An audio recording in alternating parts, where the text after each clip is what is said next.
আপনার ফটোকপি মেশিনে কম দামি স্পেয়ার পার্টস ব্যবহার করে মেশিনের ক্ষতি করছেন না তো? কম দামি স্পেয়ার পার্টস ব্যবহারে মেশিনের যেমন ক্ষতি হয়, তেমনি আপনিও কিন্তু লসের পাল্লায় পড়ে যান। কম দামি ফটোকপি মেশিনের যে পার্টসগুলো রয়েছে, সেগুলা কিন্তু আপনার সাধারণত নন কোয়ালিটি হয়ে থাকে এবং এই পার্টসগুলো ব্যবহারে আপনার ফটোকপি মেশিনের অনেক মারাত্মক ক্ষতি হয়ে থাকে। যেমন আপনি যদি একটি কম দামি হিট রোলার বা একটা ডেভেলপার সেট আপ করেন আপনার মেশিনে, সেক্ষেত্রে আপনার হবে কি, আপনার প্রচুর পরিমাণে কালি টানবে, এরিং টোনার বারবার আসবে, আপনার কাজের হ্যাম্পার হবে।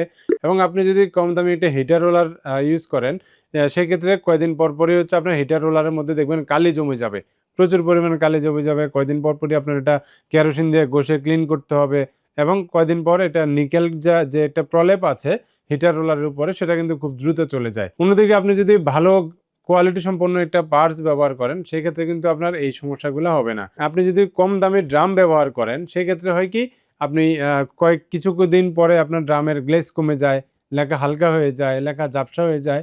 তো এই ধরনের সমস্যাগুলো কিন্তু আপনার কম দামি ড্রামের কারণে হয়ে থাকে। তাই আপনি অল্প কিছু টাকা বাঁচাতে গিয়ে আপনি কম দামি পার্টস ব্যবহার না করে আপনি একটু বেশি টাকা দিয়ে ভালো মানের পার্টস যদি আপনি মেশিনে ব্যবহার করেন, সেক্ষেত্রে মেশিন কিন্তু আপনাকে খুব ভালো একটা আউটপুট দিবে এবং আপনি দ্রুততম সময়ে কিন্তু ফটোকপি করতে পারবেন।